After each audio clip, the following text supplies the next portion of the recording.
Capone is picked up changing trains in Philadelphia, and he's actually coming back from a meeting of the mob that took place in Atlantic City, where the mob was trying to regularize its operations and trying to figure out, divide up the country and ensure that there wasn't too much conflict. It was actually the earliest crime summit ever held in the United States. It's a real turning point for organized crime in the United States. At its completion, Eastern State Penitentiary was the largest and most expensive public structure ever erected in the United States and was home to notorious criminals such as Al Capone and bank robber Willie Sutton. The Philadelphia landmark has a varied past, and it is no wonder that it has been called the most haunted prison in America. Tonight, Dr. Paul Kahan joins me, and we talk about Eastern State Penitentiary. That and more, coming right up on My Alien Life. My Alien Life is recorded live from atop the Northern Rocky Mountains and is available on Spotify, Stitcher, iTunes, and everywhere fine podcasts are found. My website is at www.myalienlifepodcast.com. There you will find my email address, all previously recorded shows, and more. I am Cameron Brower. This is My Alien Life, and the podcast starts right now. My Alien Life Podcast.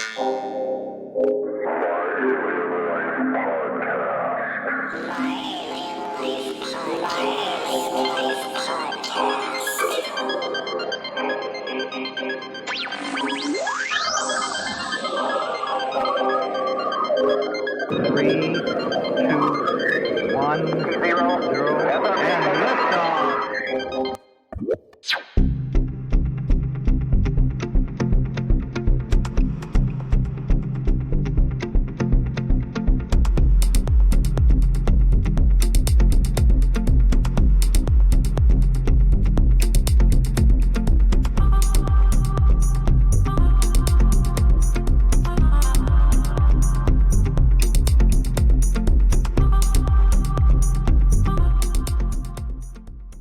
In 2008, Dr. Paul Kahan published his first book, Eastern State Penitentiary, A History. Since then, he's written several other historical works, which are all power history lessons that are done very well. Tonight, we'll talk about Eastern State Penitentiary and its incredible story. Dr. Paul Kahan, thank you so much for joining me, and welcome. Well, thank you very much. I always love the opportunity to talk about this fascinating piece of Philadelphia history. And you do it very well. Thanks so much for joining me. People who don't know you out there, give me a minute here and let's talk about who you are and what you've done and other things you've written. Sure. So, as you noted, Eastern State Penitentiary is my first book. I was in graduate school at the time, pursuing a PhD in history, and serendipitously, a job came open to work at the prison as a tour guide, basically. And so I got that job, and as I was there, a lot of the questions that I had about the place really sort of led me to selecting it for my dissertation, which I wrote and defended in 2009, shortly after Eastern State Penitentiary History came out. That was my second book, Seminary of Virtue, which delves more deeply into the actual mechanisms that the prison used to rehabilitate people. And then I wrote on other aspects of Pennsylvania's history. My third book was about the Homestead Strike, this really key labor uprising in Pittsburgh. I did a book called The Bank War, Andrew Jackson, Nicholas Biddle, and the Fight for American Finance.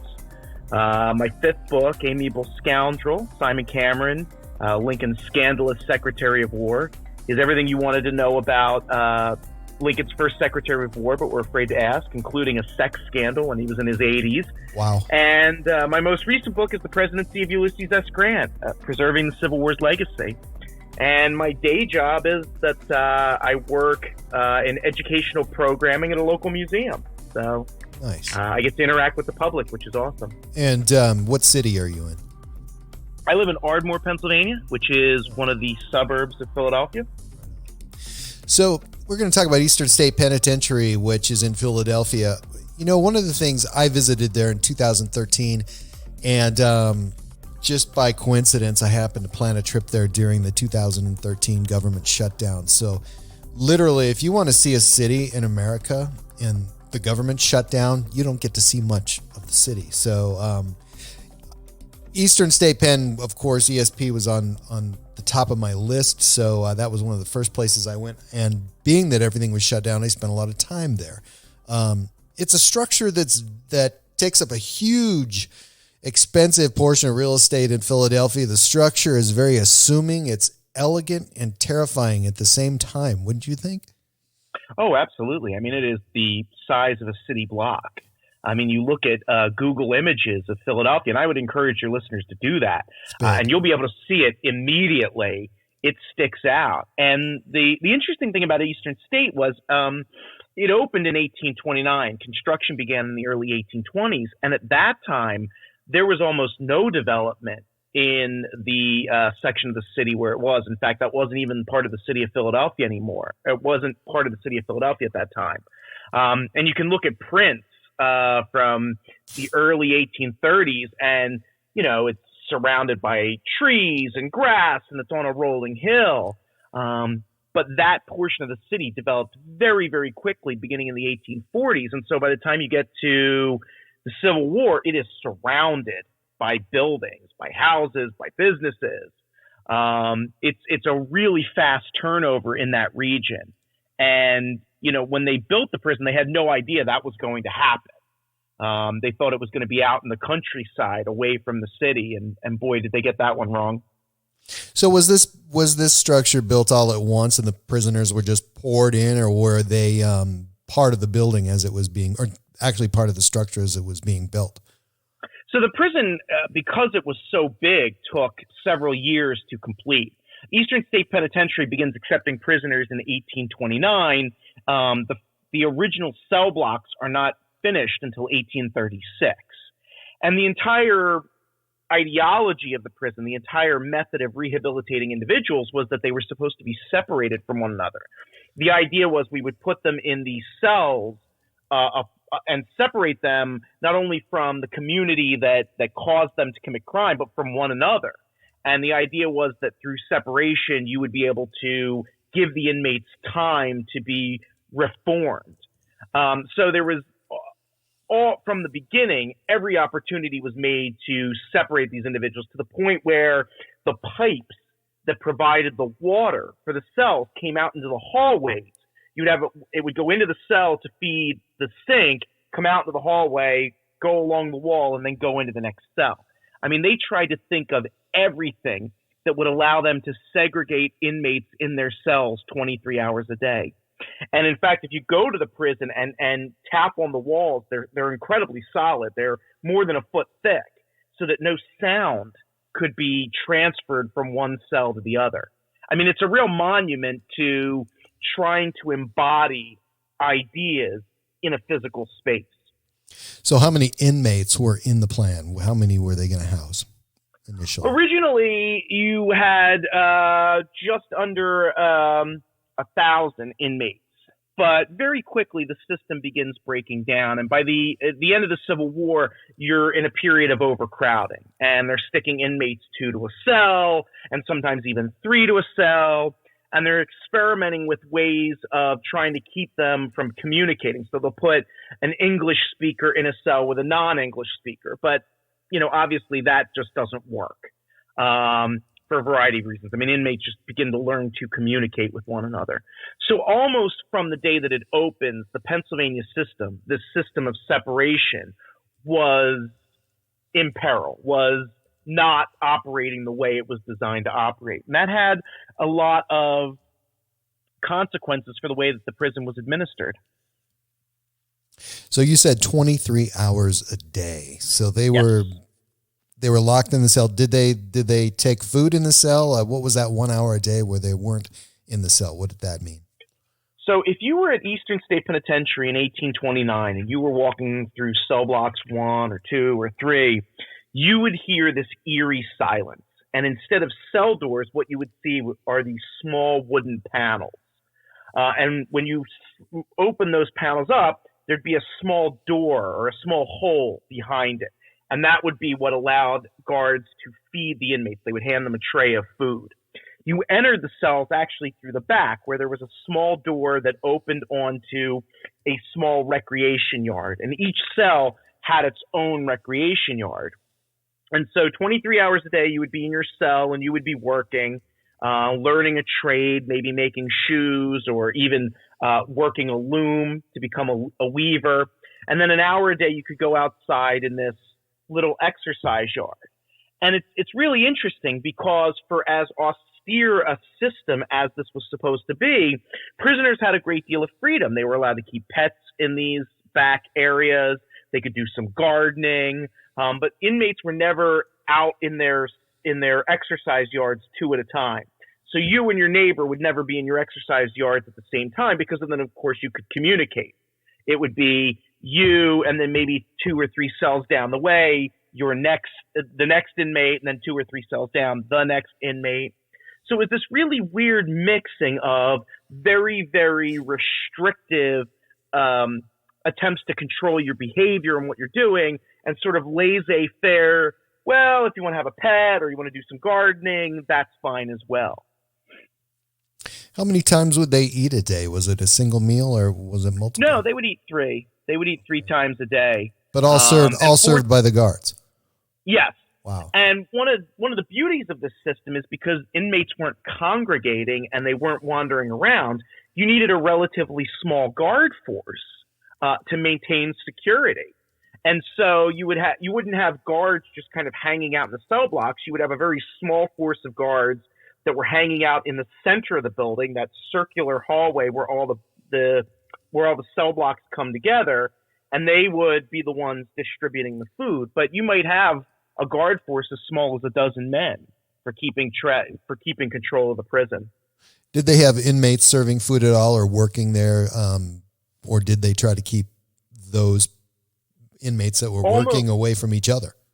Well, almost from the beginning, the Pennsylvania legislature begins complaining about the costs of not only building Eastern State Penitentiary, but then administering it. It's an incredibly expensive undertaking to construct this prison. And so the prison administration is always looking for ways to cut costs. And one of the easiest ways to cut costs is force inmates to work. And so many times the women who were incarcerated at Eastern State, and they were always about 7 to 10% of the population, would be forced to work as laundresses or cooks, bakers, and sometimes serving food, gophers essentially. So almost from the beginning, there are exceptions being made to the Pennsylvania system that really, over time, degrade its ability to reform inmates. A lot of that labor fell on women because, for a variety of reasons, a lot of these activities were just identified, quote unquote, as women's work, if that makes sense. Any idea what they were eating back then and the quality? We're talking Civil War until 1971, right? Right. So actually, there is a book about what the inmates were fed. Some of the oral histories that we have of inmates from the 40s, the 50s, the 60s say that the food was actually pretty good. I would think in the 19th century, it was fairly standard 19th century fare. They weren't spending a lot of money on the inmates by any stretch of the imagination, but of course, Pennsylvania is a bread basket. And so a lot of the crops that are being grown in the state end up in Philadelphia and then make their way into the prison. So inmates are eating probably reasonably well relative to the rest of the population at that time. So again, Civil War until 1971. Is it fair to assume that there were some inmates that were in the late 60s even were part of that Civil War, part of the structure? Absolutely. As a matter of fact, there's a crime wave that grips the United States between 1865 and 1870. And a lot of it has to do with men coming back from the war and being psychologically damaged by the war, not being able to find employment after the war, basically having a hard time adjusting to, sort of the quiet life at the home front. And we actually see a real spike in prison populations during the late 1860s. And as a result, that's really one of the first moments of overcrowding that we begin to see at Eastern State. And overcrowding is a particular problem throughout the 1860s, the 1870s, the 1880s, the 1890s, and the early 19-teens. During Eastern State's early years, by contrast, cell blocks 1, 2, and 3 are nearly abandoned for several years because there just aren't enough inmates to support keeping those cell blocks open. That is never the case after the war. If anything, they're always scrambling to find additional space for inmates. Was it known as a particularly hard place that people would fear? Well, that's a really interesting question. I mean, the architecture, which is the sort of Gothic, medieval almost structure, is clearly designed to intimidate people. And though it's very hard to see this now when you're driving from Center City up to the prison, at that time you're actually above Center City. The area where the prison is built is actually slightly above Center City. So if you were in the city, Eastern State Penitentiary would be a fairly prominent place. It's up on this hill. In fact, when it first opened, it was called Cherry Hill. So it was clearly designed to intimidate people. And the structure there certainly attracted a fair number of critics. I mean, Charles Dickens, who visited the prison in the 1840s, thought that it was awful, that the slow tampering with men's minds, as he called it, was shocking and was inhumane. By contrast, many other visitors who come to the prison walk away with far more positive things to say about it. Eastern State Penitentiary, does have a troubling history of physical violence against inmates. There's an inmate in the 1830s called Matthias Macumsey, who ends up dying after being subjected to what can only be described as torture. Inmates were sometimes tied to the walls and had freezing water dumped on them in a really horrific activity that was designed to punish them for misbehavior. And if you've ever spent any time in Philadelphia during the winter, you can understand where being outside and having ice water dumped on you would be a serious problem. They were also subjected to the iron gag, which was this bit that was jammed into their mouth that had straps that went around either side of the face, and they would force the inmate's arms behind his or her back and tie the bit straps to their hands. And so as your hands relaxed and moved down your back, it would force the bit ever further into your mouth. I mean, really horrific things. And these were not unknown at the time. I would say that Eastern State Penitentiary was probably in general an improvement over the systems that it replaced. It was probably more humane for its time, but judged in absolute terms, it was not a humane place to be. There was no shortage of human suffering and misery at the prison. What was the Auburn system? So the Auburn system is this competing system that emerges at Auburn Prison in New York. And it's really interesting. The early 19th century is a moment of social, political, economic, cultural reform. And there are a lot of ways in which this gets expressed.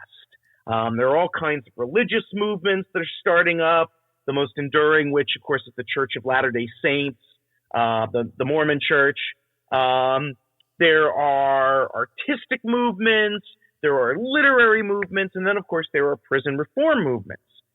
As people are moving away from public and physical punishments and moving more toward incarceration as a punishment, there are all kinds of different ideas about how incarceration should work and what prisons should do. And the Auburn system argued that inmates should be kept in complete silence. They should sleep in cells individually, but rather than doing all of their work in their cells, they would be brought out of their cells and work in large factory-style environments. And so you would have these teeny tiny little cells that inmates would be brought out of, and then they would go downstairs and they would go to a workroom, and they had to live in silence. And the Auburn system was particularly known for its brutality, in large part because New York State made it clear that it wasn't so much interested in inmate reform. I mean, that was great if it could happen, but they were more interested in cheap incarceration and in turning a profit from inmate labor. So the idea was brutalize inmates in order to make them produce to support themselves. And there are all kinds of really awful stories that emerge out of not only Auburn, but Sing Sing, where the New York system was really perfected, that sort of back it up. My guess would be, anecdotally, that the New York system was probably more brutal on an individual basis than the Pennsylvania system, but that's just my impression. I think they were both pretty awful when you get down to brass tacks. Now, we talked about the cell size, the cell shape, and that led to a small yard where the individual could exercise, do whatever they wanted out there. How big were those cells back then that had their individual yard? Were they were bigger than today's standards? They were substantially larger than cells. One of the and this will give you a sense of what kind of nerd I am. I mean, I because of my interest in the history of prisons, I've spent a lot of time touring prisons. I've toured Alcatraz, the Ohio State Reformatory, and Eastern State Penitentiary cells, at least in the original cell blocks, are substantially larger than you might imagine they would be. They're certainly larger than the cells that you have at Alcatraz and at the Ohio State Reformatory, even though those institutions are built much later. Eastern State cells were large enough that you could fit a bed and a toilet and a workstation. Because again, inmates are supposed to be learning a trade. So there are illustrations that show cells with full-size looms in them. There are illustrations that show work tables where inmates are assembling shoes. I mean, they're large enough that you could easily fit a substantial amount of furniture into them. Probably, and I don't have the exact measurements are in the book. I believe they're 9 by 12, but I would have to look that up. So it's a fairly substantial amount of space that is absorbed by, your sleeping arrangements and your toilet and your sink and your work table. And of course, the cells are very high because they're vaulted ceilings. And at least in the original cell blocks, what they have are these eye of God sunlights, which are these circular sunlights that are sort of cone shaped. So they spread out to diffuse the light from these teeny tiny little circular crystals in the skylight, which creates a very bright effect in the cell while also not giving the inmates a way to climb out of the cells, if that makes sense. So is that the only light source that they had? Was there electricity in any of the cells? Not initially. Initially, inmates would have had oil lamps. And, for as much thought as went into Eastern State Penitentiary, there were a lot of things that weren't thought about. Initially, the cells had wooden floors. And up until the point where inmates started ripping up the floors or trying to set them on fire with their oil lamps, those, were quickly removed and sturdier materials were used. But inmates initially would have had access to oil lamps as well. And then as you get into the 20th century, electricity is introduced to the cells, and the inmates then have an electric light in the cells. But initially, there's no electricity. Eastern State Penitentiary was the most expensive public building in the United States at that time, and it was also the most sophisticated. The inmates at Eastern State Penitentiary had indoor plumbing, while the President of the United States was still using an outhouse. I read that. That's funny. Yeah, you can. Andrew Jackson, God, I'm sure he didn't have a problem with it, but I just imagine Martin Van Buren sitting in this outhouse in a Washington winter, shivering, while the inmates of Eastern State Penitentiary are, for the most part, pretty warm. That being said, the toilets at Eastern State Penitentiary were incredibly primitive. They were just, little pots that attached to a pipe that was slanted that went down underneath the center of the cell where it met the main plumbing apparatus. So all of these toilets just dumped into the center cell, into the center pipe that was only flushed twice a day. So if you had a bowel movement at 9 a.m., it lingered in the pipes for several hours until they were flushed out. Wow. And there are several descriptions that one of the privy dumping areas for the local region was across the street from the prison. And guards would talk about how the smell was so foul that even after walking from the prison back into the city to get home, they still reeked of human waste. So on the one hand, it's the most sophisticated building in the country at that time. On the other hand, it smells like an open sewer almost all of the time. It was not a pleasant experience. When you look at it and when you tour it, there are some parts of that prison that have some sort of rudimentary elegance to it. Were some of that supposed to be elegant and appeal to the prisoners in some way, or did they even get to see those parts? So that's really two questions. And the answer is, for the most part, inmates were not able to see parts of the prison. When they were brought into the prison, they were hooded. They met with the warden in the center of the prison, which is where most of the administration took place, such as it was. And then they were hooded and taken to their cells. And that served several purposes. The first was practical. If you didn't know where you were in the prison and you didn't have a sense of the geography, it made it that much more difficult to escape. And I remember my second experience with Eastern State Penitentiary. I went to the Terror Behind the Walls haunted house, which is, I guess, nationally known at this point. I went in 2005 before I started working there. And one of the things that makes Terror Behind the Walls such an amazing haunted house is this sense of disorientation. You really don't know where you are in the prison at any given time. And that disorientation just adds, I think, to the terror.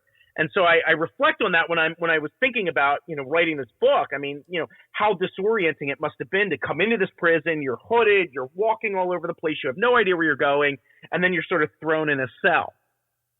But you're absolutely right. There is a great deal of beauty in the architecture, and Philadelphia itself was a center of American architectural development. I mean, some of the country's leading architects lived in Philadelphia. One of them was Benjamin Latrobe, who designs not only several key buildings in Philadelphia, but also many key buildings in Washington, D.C., which after 1800 is the capital of the United States. And several of his pupils, including William Strickland and John Haviland, are intimately involved in the development of and construction of Eastern State Penitentiary. So yeah, it is not a plain building. It is definitely in keeping with the sort of architectural impulses of the day, but also reflects the fact that it was constructed and conceptualized at this really important moment in architectural history and in this really important place, Philadelphia, for the development of an American architecture. And unfortunately, most of the inmates didn't get to appreciate that. So there was punishment, obviously, and we talked about that, but were those punishments or torture devices meant to punish? Was it meant to rehabilitate? What was the idea then, and how did it change? So the idea behind Eastern State Penitentiary was always reform. And I use that word advisedly. When I say reform, I mean they literally wanted to break you down and reform you as a human being. And the idea, the prevailing theory at the time was that individuals committed crime because of their surroundings, because of their communities, because of these negative influences. And so what we want to do is we want to take them out of those influences, strip those influences from them, and teach them how to be good, moral human beings. And part of that was we carefully controlled who comes to speak to you. And part of that is we carefully control what you have to read. And part of that is we insist that you learn a trade. And in fact, Eastern State Penitentiary is a self-consciously educational institution. They're teaching inmates to read. They're teaching inmates to do basic mathematics. They're trying to give you the skills that you will need to survive in a rapidly changing economy and society. So that's all the good stuff. All of that's the sort of benevolent reform. We're doing this to make people better. The problem with that is that there was very little tolerance for any sort of pushback. There was very little tolerance for any sort of insubordination. And so that is where the brutality comes in. That's where the horror of incarceration at Eastern State Penitentiary comes from. And like I said, relative to the New York system, it's probably less brutal, but I think if they were alive, if we could dig up the corpse of Samuel Wood, who was the first warden, he would say, well, everything that we do is in the inmates' best interest, and it's all about, reforming them, and sometimes, we know better than they do. And I would sincerely believe, I believe that they sincerely believe that. It doesn't make it less horrifying. That being said, there's at least one case of an inmate who was an alcoholic, or an individual who was an alcoholic coming to the prison, and though he hadn't committed any crime, he asked to be incarcerated because it was the only way that he thought he could dry out. And the prison administration refused. He actually went to a judge and basically convinced the judge to order his incarceration at the prison, and was there for a little while, and then one day was in his cell and just left. Just got up and walked out his cell door and left the prison and was never heard from again. So there was this sense that the institution could serve that social good, that could perform those sort of therapeutic services for people. That's certainly the most positive way to look at what happened there, but there is this undercurrent of all of these horrible negative things that sort of get folded into that. Does that answer your question? Good answer. Were there any rewards for good behavior? I mean, did they earn any special circumstances within the walls that are worth mentioning? Well, later they do. So, as I say, this Pennsylvania system, particularly after the Civil War, is in various stages of collapse.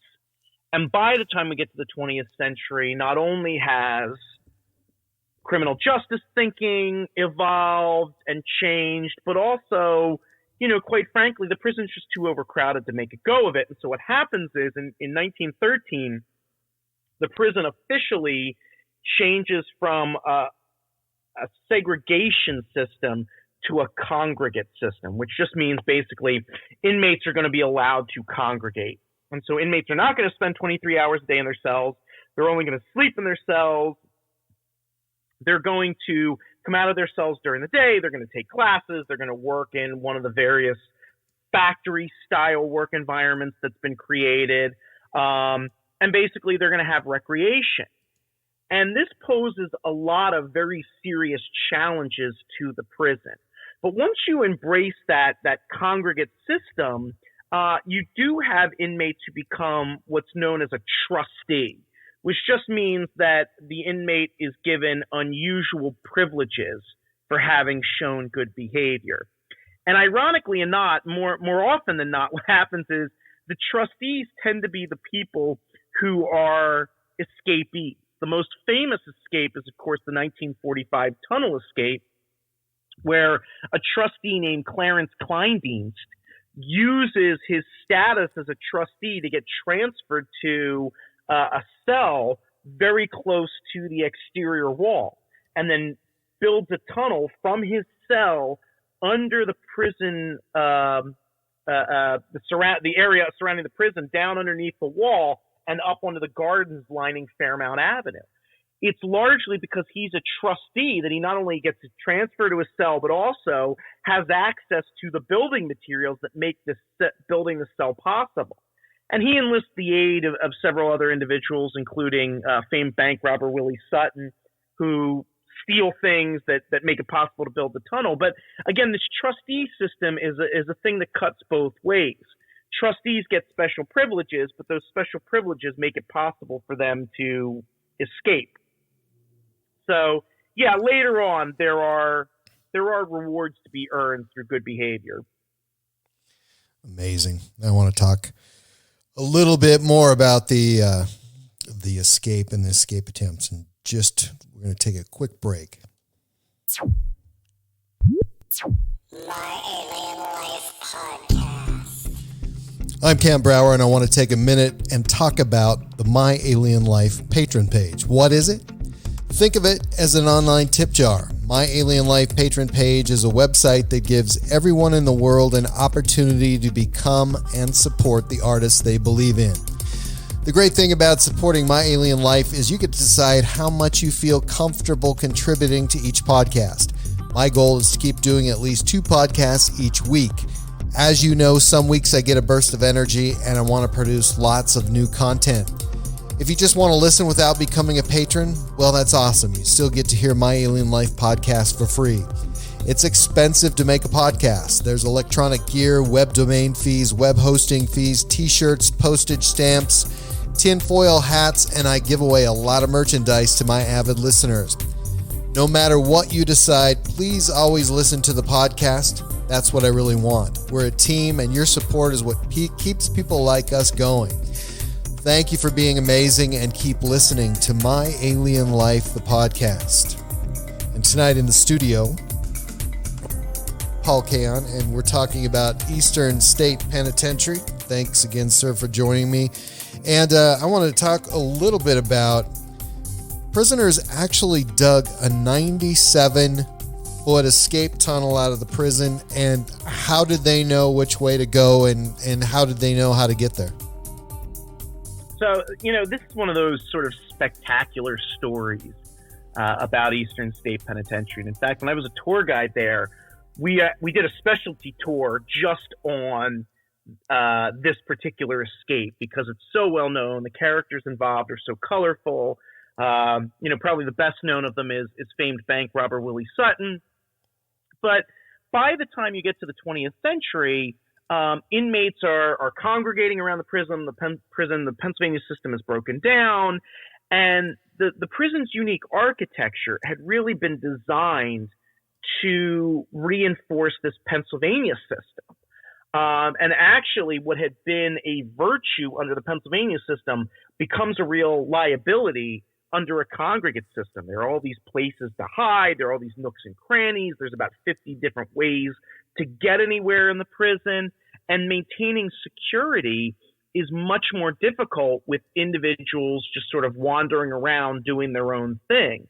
So as a result, inmates have a pretty good sense of the geography of the prison. They know that there are these 4 square walls. They know which cells and cell blocks are closer to them than others.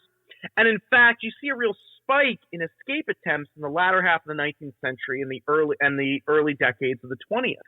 Willie Sutton, in his memoirs, claims that he actually had gotten underneath the prison prior to this escape, and that he ends up in a large body of water underneath the prison. And that's probably true. One of the interesting things about Pennsylvania generally, and the Philadelphia area in particular, is that it's crisscrossed by all these little streams and tributaries of the Schuylkill and the Delaware. And when we were building Philadelphia, a lot of times we just built over those streams. It's one of the reasons why even out where I am, people tend to get water in their basement because we just paved over all of these streams. And in fact, Eastern State Penitentiary was built over several little streams and collects water underneath it even today. So it seems very likely that Sutton actually was underneath the prison. And in fact, there had been numerous tunnel escape attempts. There was one in 1940 that was caught before the inmates could make it all the way out to Fairmount Avenue. But Clarence Kleindienst, who is this trustee inmate in 1945, actually manages to build a tunnel in the cell. And what he does is, again, the cell walls are incredibly thick. They were originally designed to deaden sound. He's able to dig into his cell wall 6 or 7 inches and then dig straight down. And he digs down several feet under his cell. He builds a ladder, and then he's off to the races. And he and his partners are digging this tunnel out inch by inch, day by day. They're reinforcing it with wood that they've managed to scavenge from the crates that food is delivered in. At one point, they have electrical lighting that they actually plug into the prison's electrical grid. I mean, it's really a stunning work of architecture, or excuse me, of excavation. And they managed to do this without getting caught.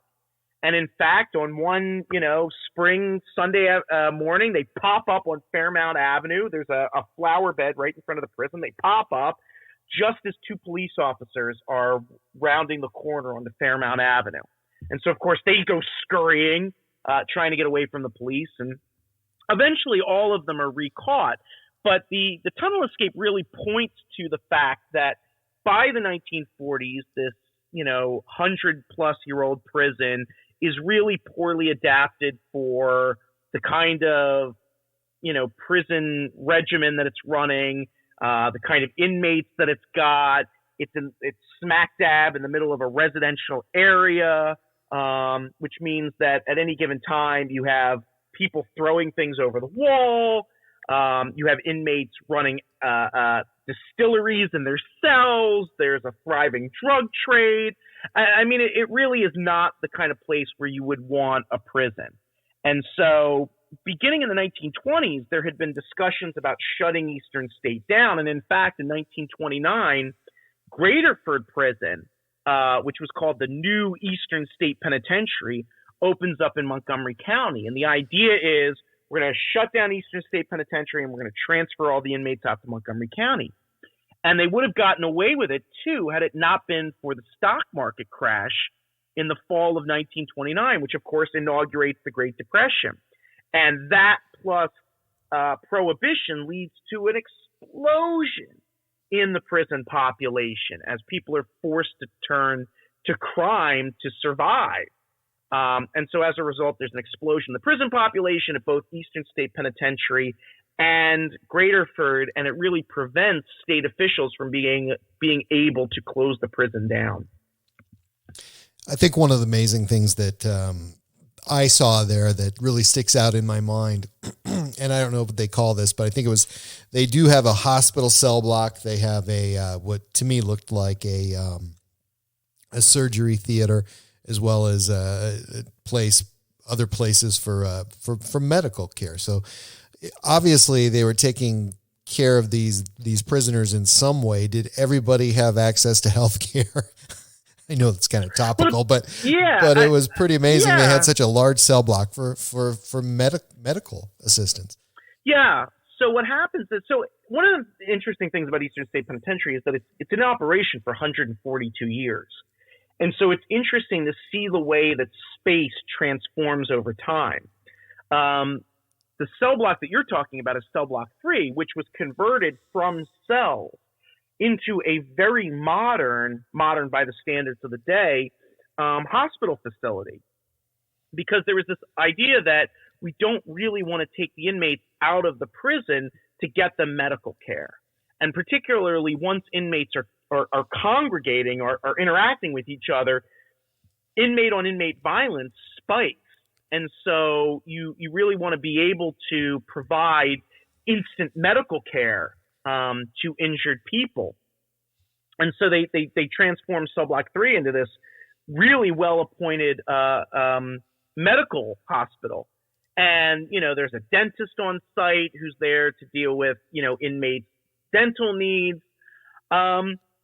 So I would say probably more so in the 20th century than in the 19th, you do get a much higher quality of life for inmates. They do have access to medical care. And generally speaking, the medical care provided in the 20th century is pretty good based on everything that we know. And in fact, inmates could be very charitable with one another. There was an inmate who had really horrific facial scars that made reintegrating into society very difficult. And this is in the 20s or the 30s. And the inmates of Eastern State Penitentiary actually take a collection to pay for plastic surgery for that inmate, which I believe was performed in cell block 3 in this hospital. But in addition, it's not just the inmates that are living at Eastern State Penitentiary. Up in, well into the 20th century, the warden was living on site with his family. And so their medical care and their dental care would take place in the prison. And, it wasn't unusual for guards to get their hair cut by the prison barber, or to bring their kids in on their days off to get their hair cut. And, inmates were the barbers. So, you have this inmate cutting your 3 or 4 year old's hair. It's a really interesting place. And a lot of the oral histories, talk about how in the 40s and the 50s and the 60s, there was almost this sort of family-like atmosphere between the inmates and the guards. And I don't want to push that too far, but I think that there was this sense that Eastern State Penitentiary was unlike other state institutions. There was a guard there whose name I'm totally blanking on, who talked about the fact that when inmates would come in, he would say to them, look, I come from exactly the same neighborhoods as you do. I know all of your friends. I know all of your family members. Here's how you do good time. Don't do bad time. And that's a really interesting and profound kind of thing about how inmates and guards interacted with one another, which I guess is pretty far afield from what we initially were talking about, which was the hospital. But I guess it comes back to this idea that I think that to a certain extent, and again, I don't want to overstate this, but to a certain extent, I do think that there was an underlying concern about inmate welfare. How that got expressed was often very problematic, but I think it was there. And I think that it does see expression in the kind of food that was provided, the kind of medical care that was provided, et cetera. What about entertainment? I know that they had, they could do some of their work in their own cell, but other than reading, and I don't even know if they were allowed to read at times, but was there any sort of entertainment that they were able to go to or participate in that passed the time and kept them from going absolutely insane, I guess? Well, in the 19th century, particularly under the Pennsylvania system, not so much. There was a library at Eastern State. It was housed in various places in the prison. So inmates did have access to some reading material, all of which was carefully screened. They would have visitors would come to the prison in the 19th century to interview inmates or to talk with them. I mean, Eastern State, one of the more, I think, bizarre elements of the prison's history is the fact that it functions almost as a zoo in the 1820s, 1830s, 1840s, really up through the end of the 19th century. People could get passes and come and visit. And so, there's this sort of exploitive aspect of this. You had to go through one of the visitors who were members of the Pennsylvania Society for Alleviating the Miseries of Public Prisons, nominally the organization that was in charge of the institution, and they were supposed to make sure that, you weren't a dirtbag. But in general, I mean, the prison has thousands upon thousands upon thousands of visitors during its first 40 years of existence. I mean, tens of thousands. And they're interacting with inmates. So it's almost as if the inmates are the entertainment. Once the Pennsylvania system is abandoned, inmates are much freer to be entertained. And so you would have things like boxing matches. And in fact, when Al Capone was at the prison in 1929 and 1930, he actually participated in a boxing match that was organized at the prison and that inmates watched. Local bands would come and play for the prisoners. There were radios in the middle part of the 20th century. You could actually plug into the wall, and there were 4 different radio stations you could listen to. Movies were shown from the early part of the 20th century forward. So there was entertainment available, particularly once the Pennsylvania system was abandoned. The Pennsylvania system itself put a lot of limitations on the sorts of entertainments that were available, and so as a result, made it very difficult to sort of provide much in the way of entertainment. I think the best that you would get would be religious services here and there, but that would be about it. Was Al Capone treated differently?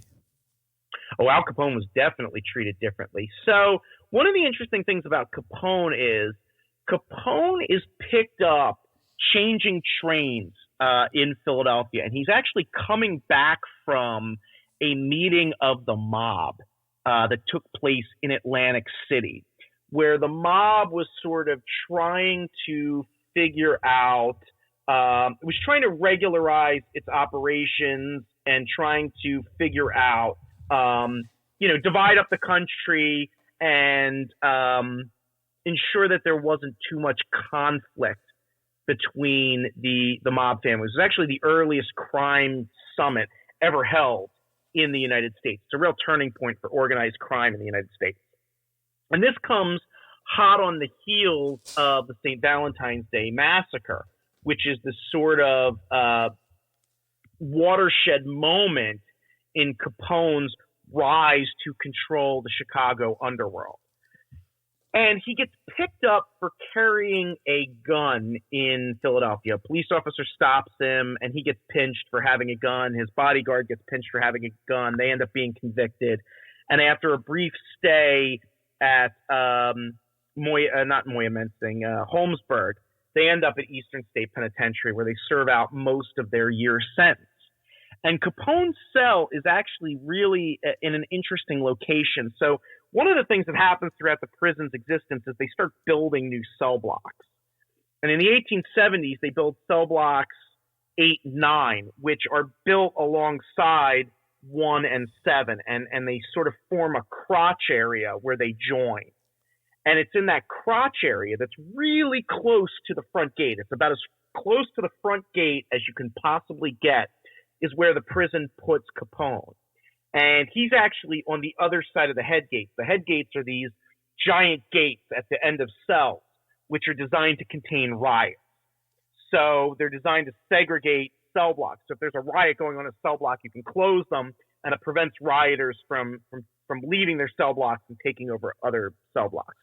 Capone's cells are on the other side of the head gate, and that makes them somewhat desirable. And he had a very luxurious cell. I mean, he was allowed to have a radio and furniture and rugs. I don't know that I would want to spend several months in that cell, but he certainly lived better than most inmates at Eastern State Penitentiary. And Capone's one of these colorful figures. I mean, he's brassy and he's brash, and he refers to the inmate as my good friend the warden. The warden is my good friend the warden. When they appear together in this boxing match, he talks about how the warden's his good friend. He buys the Eastern State Penitentiary baseball team new uniforms. So he buys a lot of goodwill, and that works out to an unusual amount of privileges for him and his bodyguard, his nameless bodyguard. So basically he had money and he was able to afford a few luxuries nobody else did. Anybody else? Yeah, but I don't think better? I don't think it was just that it was, but I don't think that it was just right. money. Because there had been wealthy inmates at Eastern State Penitentiary before, and they had not been able to, get these sort of these sort of benefits. I think it had a lot to do with the fact that he was a well-known mafia figure, right. and there was a recognition that he had connections. I mean, Charles Yerkes, who was this streetcar tycoon and the basis of Theodore Dreiser's novel The Financier, ends up at Eastern State Penitentiary following his economic reversal. I mean, he's a wealthy guy who gets convicted of a series of financial crimes, but his wealth doesn't buy him any sort of treatment along the lines of what Capone gets. I think it has a lot to do with the fact that Capone is not just wealthy, but also Al Capone. And it was in everyone's best interest that he be treated with kid gloves. So there was a little bit of fear, possibly. Oh God, absolutely. I mean, 1929, 1930 is the heyday of the mafia. I mean, it's the era of Murder, Inc. It's the era of, St. Valentine's Day Massacre. I mean, Al Capone was not the kind of person whose bad side you want to get on. By the time he gets to Alcatraz in the 40s, he's a blithering idiot. The neurosyphilis has basically eaten his brain. But in 29 and 30, he was an up-and-coming guy who had just established his undisputed control over the Chicago underworld. And he had done it at the barrel of a Tommy gun. So this was not the kind of guy that you necessarily wanted to end up on the wrong side of. Very interesting. Of course, there's one of the things that we see online and on TV. The prison has been a favorite venue for ghost hunters, reality TV. What do you know about ESP's paranormal side? So, as I mentioned earlier in the discussion, I worked at Eastern State Penitentiary as a tour guide in 2006 and 2007. And this was not that long after TAPS had come and filmed their very controversial footage, let me say that, about ghost hunting. And it had spurred a lot of ghost hunting tours. So when I was there, it wasn't, Eastern State had sort of established itself as one of the go-to paranormal places. And we were getting a lot of people visiting. And the great thing about being a docent at Eastern State Penitentiary was they paid time and a half if you were willing to do these ghost tours. Very and most nice. of them were on Friday or Saturday nights. So it was great. What I would do is I would leave work. Anytime these became available, I would sign up. And I would go get dinner. My girlfriend at the time, my wife now, lived several blocks from the prison. So we could go get dinner, and then I would come back, and I would catch a nap and then come back to work at 10, and I might work 4, 5, 6 hours at time and a half. I mean, those were good days. So I spent a lot of time doing paranormal investigations. I did quite a few of them. And it was really interesting. It was a real eye-opening experience about the nature of paranormal investigations because I had no experience with that whatsoever. And just the broad range of investigative techniques and approaches to investigating the prison were really interesting to me. And, I must have logged dozens, if not hundreds of hours on these investigative tours.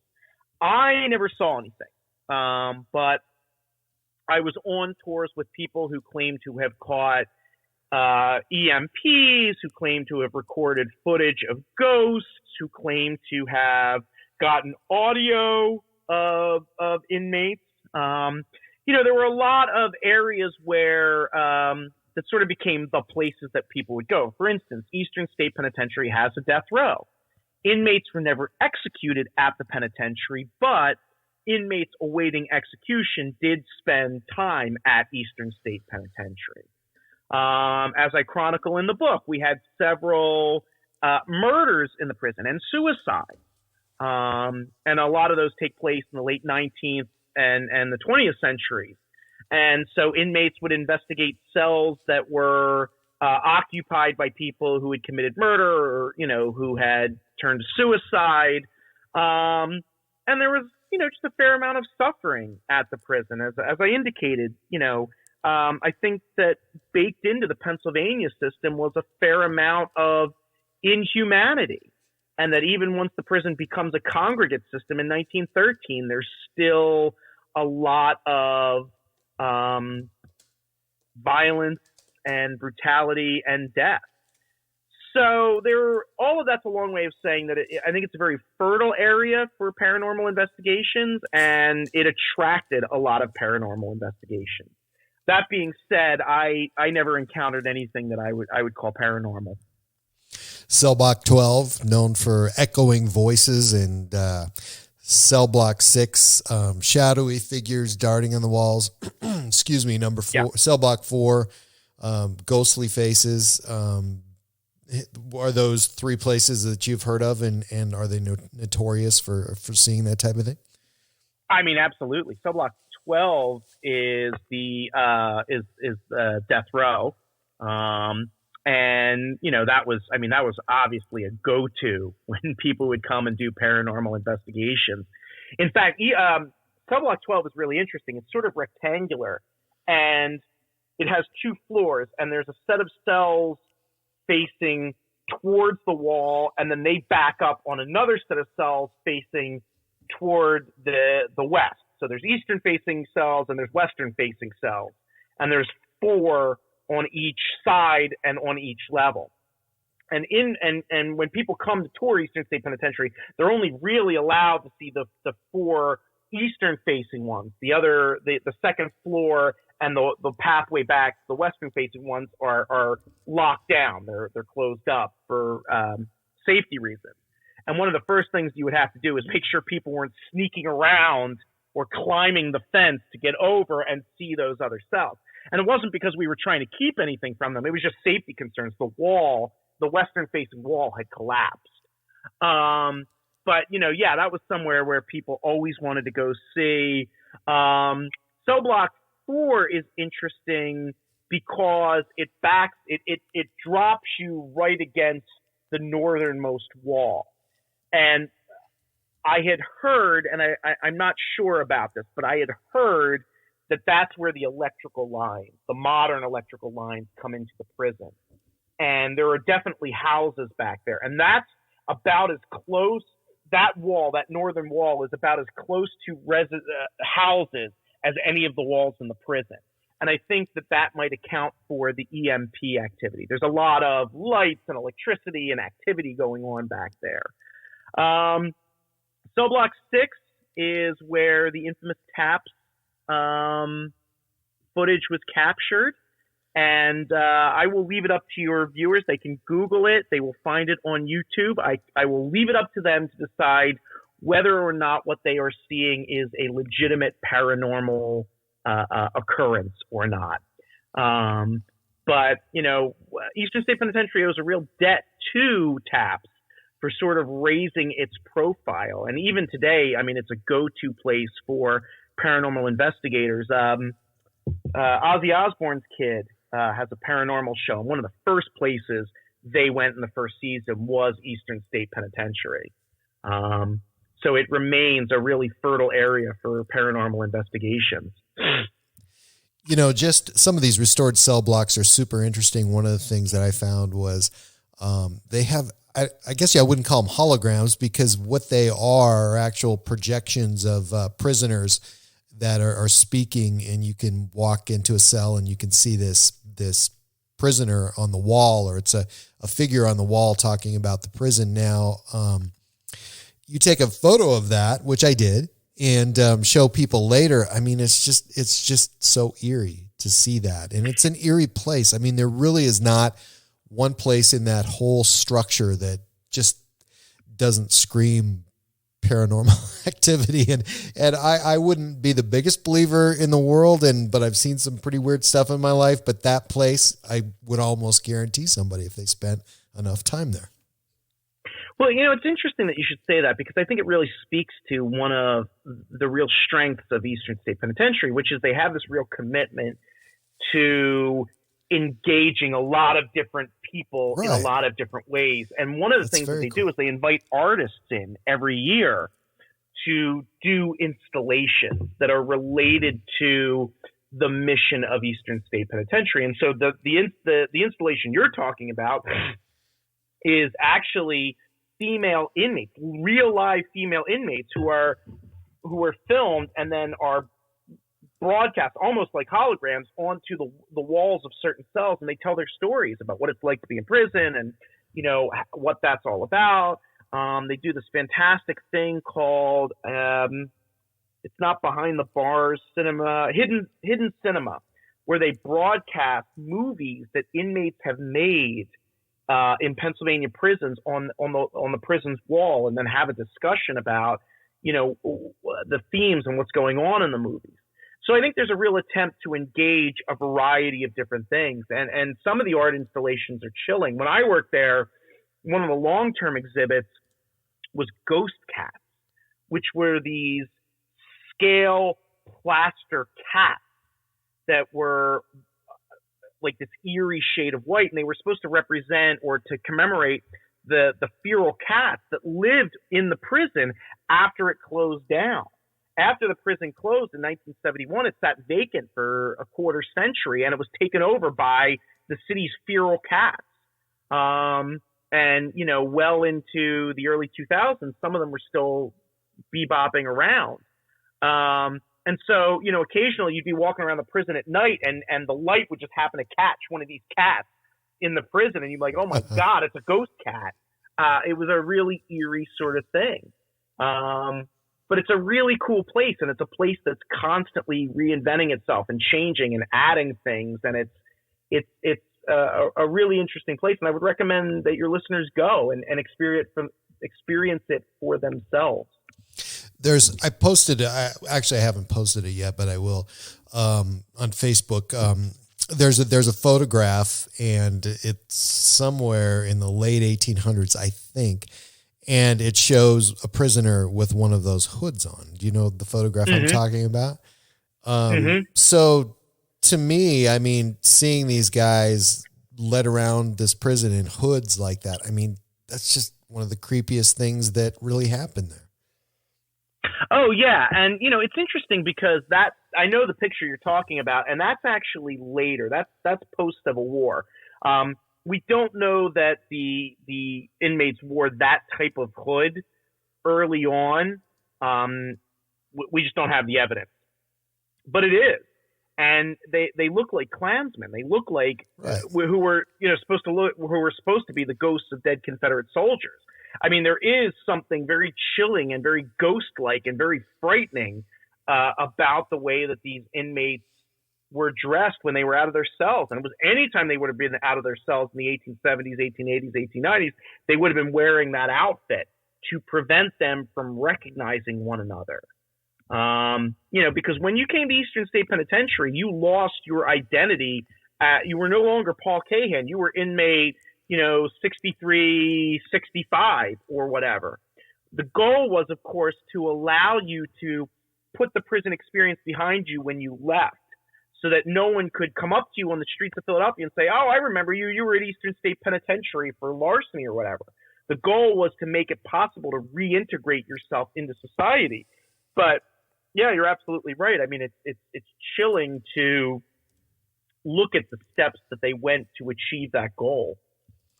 And everything they did made it really, really weird. And that really wasn't the intention, but it's just, there were certain things that were just so odd there.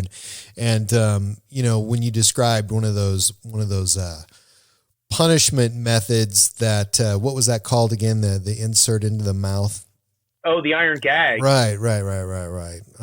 Anybody should look into that. And that's one of the creepiest, weirdest things I can't even imagine. But, if they Google my book, the book actually features a picture of it on the cover.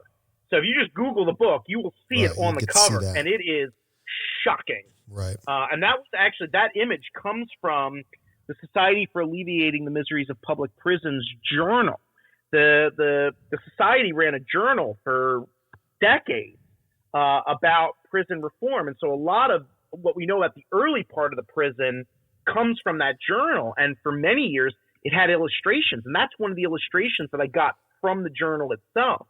And they were advertising this. They were like, "Look at this thing that we do, and this is how we discipline, and it's great, and it's not horrible. It's better than branding people." And it's just I guess relatively, yes, it is. It's better. You're not cutting off anyone's ear, but it's pretty awful. Was there really a Pep, the incarcerated dog? there was actually a Pep the Incarcerated Dog.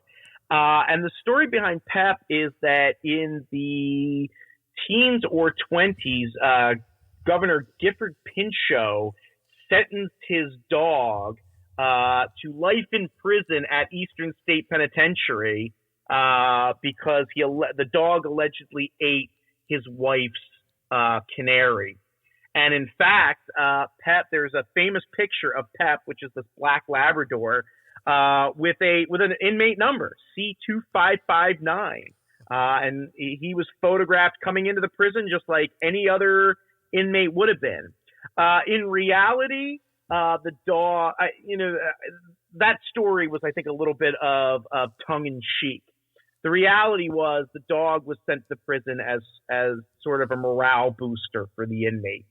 And animals were not uncommon at the prison. I mean, we have plenty of stories about inmates keeping birds, keeping dogs, keeping cats. It's a really interesting sort of thing about the prison, which has this reputation for being this really fearsome, austere, rigorous system. But at the same time, animals were a huge part of its existence. And they were kept in the exercise yards well into the 20th century, until many of those exercise yards were actually then converted into mess halls and factories and storage areas. But yeah, Pep was far from the only animal at the prison. Pep the Incarcerated Dog. So this is a last question, and Sure. I have been to a bunch of prisons, and I love visiting prisons. That's quite a statement. Let me just step back and say I have been a visitor at a bunch of prisons, but so why do free people like me have such an unhealthy fascination for prisons? That's a really interesting question. I mean, prisons in general are so ubiquitous. I mean, they're everywhere. And when we think about how we punish for crime, I mean, we sort of go to prisons and incarceration to the point where we really can't even think of any other ways. It's very hard to have a discussion about alternatives, because what would the alternative be? But prisons themselves are relatively recent innovations. I mean, incarceration as punishment really only dates to the middle part of the 18th century. And, most of the prisons, the long-term incarceration institutions that we have, the earliest of those really date to the 19th century. So they're relatively recent innovations. And I think part of it is the thrill of seeing something that you're not supposed to see, getting a behind-the-scenes view of something that is forbidden, that is a little scary. I think, unfortunately, some of it is violence porn. I think there is something a little porny about some of the institutions. And like you, I mean, I have a scholarly interest in prisons. I visited a lot of them. I think some of them are more valuable experiences than others. I think the ones that make you think and that ask really profound questions about incarceration and about inmates and about the criminal justice system, or that have deep historical importance, like Eastern State Penitentiary, like Alcatraz to a lesser extent, are worth visiting. But I do think that there are some where it's exploitive. And as I've gotten older, I mean, I've certainly made money from writing about prisons and from Eastern State Penitentiary in a variety of different ways. But I have some qualms about prison tourism that is just exploitive. And I would encourage your listeners, when they're visiting a prison, to ask themselves those questions about what they're seeing and whether or not it's truly valuable historically, or if it's just an attempt to capitalize on torture porn. It's a whole lot cheaper to just rent one of the Saw movies than to go to one of these prison museums. I think I'll come off my soapbox. That's my little rant. I think my fascination, one of the things, so I've been to the Montana State Prison several times, which I live in Montana, but they have a prison store. And, it's one of the things that fascinates me more than any is to go in there and see that prison creates the most incredible creativity that you've ever seen. I mean, oh, sure. Just a pack of gum or something. It's like these guys, there are guys there that don't put anything to waste, and they save everything that comes into their cell. Nothing leaves, and they get creative. Well, it's interesting you should say that because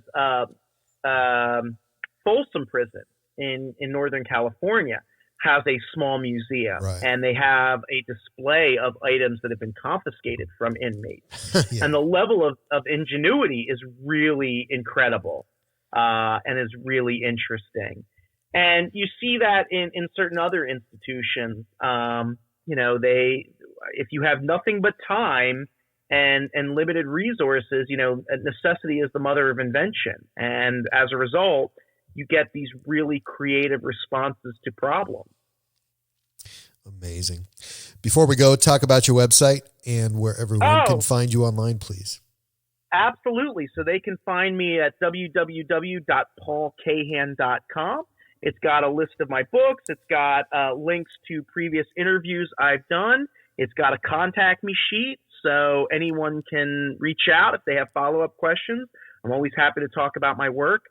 That is PaulKahan.com. If you Google me, I'm sure you'll find it. You can also check out my Amazon author page, and I maintain a Facebook author page. If you just look for me in Facebook, you will find me. And my email address is paul@paulkahan.com, so feel free to reach out to me. And the book is Eastern State Penitentiary, History, and my guest tonight has been Paul Kahan. Thank you so much for joining me, sir. Thank you for having me. I've had a great time. My Alien Life Podcast.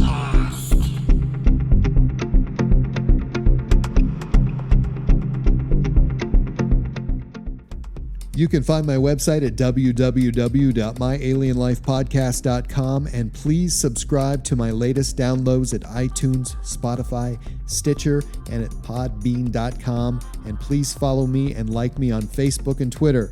My Alien Life is written and produced for broadcast at Studio 254 in the Northern Rocky Mountains. The music you are hearing is produced and created by Elion. You can find all Elion's work online at Heart Dance Records.